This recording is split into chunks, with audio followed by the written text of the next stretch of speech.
Hello, it's Alex here. Welcome to my channel for those of us who are addicted to sewing. I'm here today to talk about the Heron dress. I've hacked it a fair bit. But before I do, just wanted to say a big thank you for all your comments on my last vlog, the fabric haul. It's good to know lots of you are as addicted to fabric as I am. So yeah, thank you very much for all of that. And you know what's awful is when I went to put all the fabric away, I found there was more that I'd bought in the last little while. I mean, 2 or 3 bits more, but yeah, what can I say?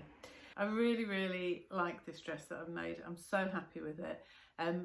It came about because I'd seen a few images of dresses and tops that had got gathered necklines.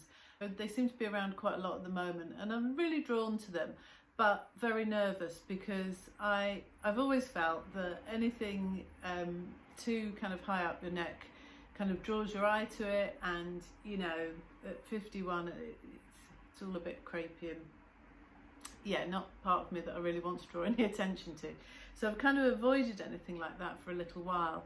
And then in the summer I did some pattern testing for the Sewing Revival for her Egret top, which also comes as a dress, and that is exactly what that is. Not only does it have the elasticated gathered neck, but it's also sleeveless, so that's another thing I don't feel overly comfortable with.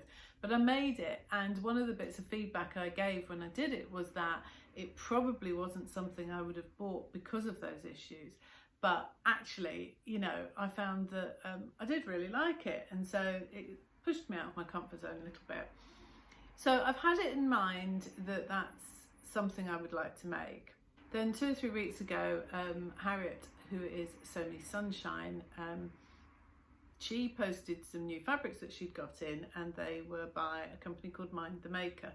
And there was one that was an ochre kind of colour and was exactly what I was looking for to go with the particular jacket that I'd got. So without even thinking twice, I placed my order. And very shortly after that, I got a message from Harriet saying, look, just to let you know, although it photographs as an ochre-y kind of colour, in fact, it's actually more like a brown,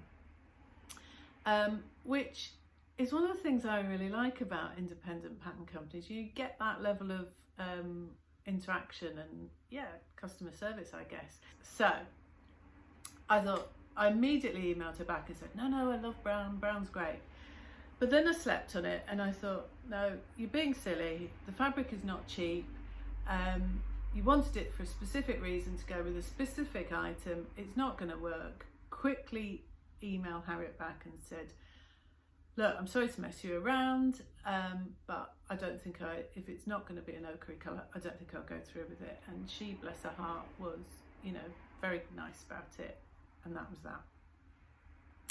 But it was around that time that I was making the coat that I've mentioned before that was going horribly wrong, and I'd put that coat to one side and just said to myself, right, I'm going to make something that's going to be relatively simple and I'm going to enjoy making. And that fabric was niggling away at me. It felt like the one that had got away, you know. I was like, kept thinking about it, oh, I really love it, I really love it. So I thought, right, well, I'm going to see if I can find a pattern for a dress, a longer dress, like a midi dress. And I had a look around, couldn't see anything, and then I thought, well, you dimwit, why don't you just use the Egret dress, because you know it's nice and easy. I went to have a look at it, and it's sleeveless. So, right, you know, I'm trying to do something that's fairly simple and that's not going to cause me, you know, any difficulty, so I don't want to get into having to draft a raglan sleeve. And then I thought, well, why don't I just, you know, again, independent company run by a woman, I'll just get in touch and see. She might have a raglan sleeve pattern for it, or there might be one that on one of her other patterns that works, and I've got a few of them. So I sent Janine, who runs the Sewing Revival, a message via Instagram, and bless her, she came back to me, you know, very quickly, even though she was on holiday learning to dive in Fiji, which quite frankly to me sounded incredibly glamorous. No diving in Manchester, I can tell you. So she said, well, if by any chance you've got my Heron dress pattern, if you just cut that on the fold, that will do the same thing or a similar thing, and it has sleeves.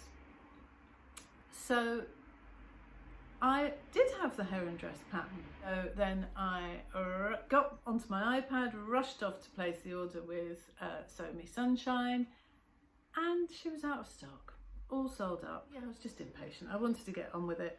So I'd seen that a couple of other places had got it, including Lamazi, who are another independent fabric company. So I ordered it from them, and then I sent Harriet a message because I felt bad, really. So I sent her a message and said, look, I'm sorry, I feel a bit like I'm cheating on you, but this is what's happened. And yeah, she was very magnanimous about it.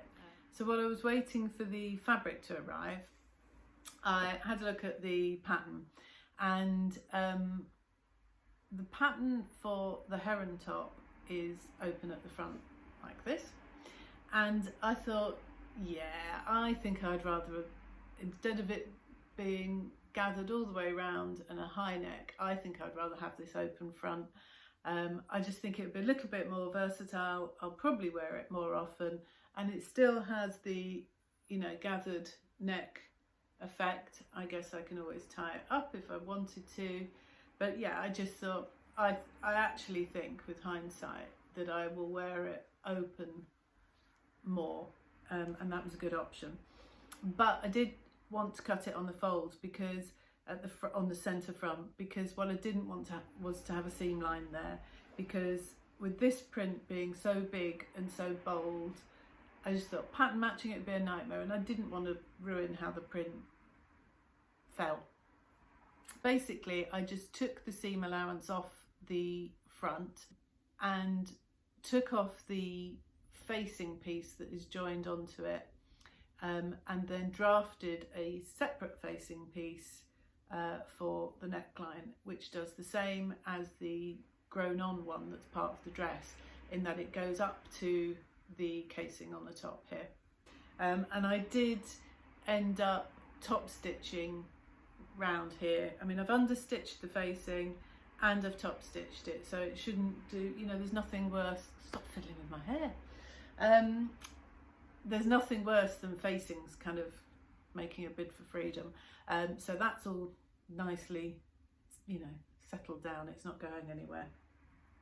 I also wanted the dress to be longer, so I added 25 centimetres at the point where it says lengthen or shorten here, and the dress has a curved hem, which I didn't fancy on a longer dress, so I just straightened that off. That's all fairly simple. And then again, I wanted to change the length of the sleeves, because I wanted the sleeves to be you know, a longer length, and they're 3/4. The sleeves on the dress are elasticated, and then the cuff turns up inside and creates a sort of frill. And because I was making the sleeves longer, I wanted that elasticated part to be closer to my wrist, and for the frill, it's not really a frill or a ruffle, to be more similar in size to the one that's around the neckline.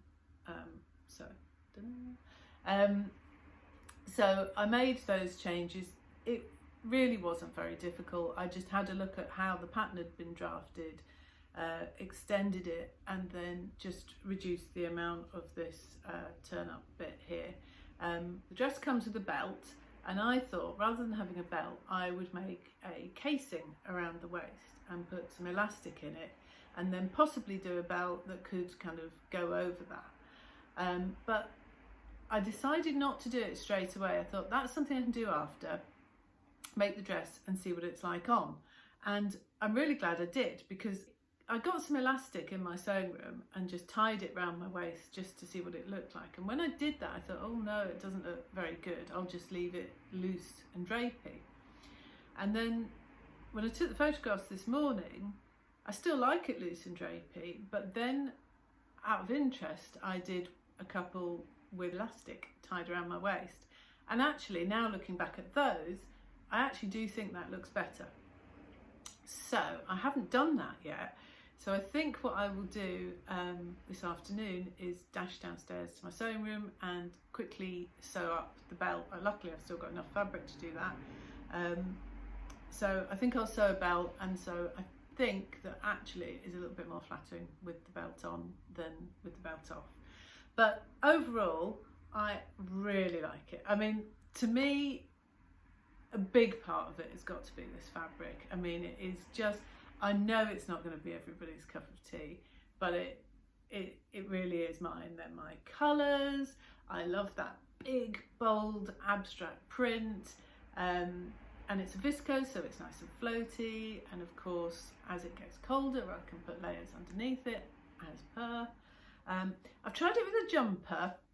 I tried putting a jumper over it, and that's the only thing, is that a round neck jumper just doesn't work because of all this round here. It just became all kind of clunky and cumbersome. And polo neck jumper did look good, but the ones I've got are quite big and oversized, and I think actually it needs something a little bit more fitted. But as we know, I have got a shed load of faux Angora, so I shall be making something that will work. But yeah, I really love it. I will be back soon, because the coat that I'm working on, the one I love, shouldn't take me too much longer to finish that, and it's much needed, because if you saw my vlog a couple of vlogs ago when I made the Parker Stylark Parker coat, which was in a sort of pale grey colour, I've lost it. I had a couple of days in London last week, which was brilliant, but I stupidly left the coat on the train. And I've been in touch with Virgin Trains, and oh, it's great because they say, you know, do you have any evidence of what the coat looks like? Well, yeah, I do. I made it. So that was useful. But they have been in touch, so they haven't got it yet, but it's not been handed in. And not having it has made me realise just how much I've been wearing it, because it has got a bit colder. And I am now going to be an absolute devil when I go out and about. If I see anybody in a pale grey coat, you know, I'm going to be, you know, checking out whether it's mine. And imagine if I come across somebody that's wearing it, what am I going to say?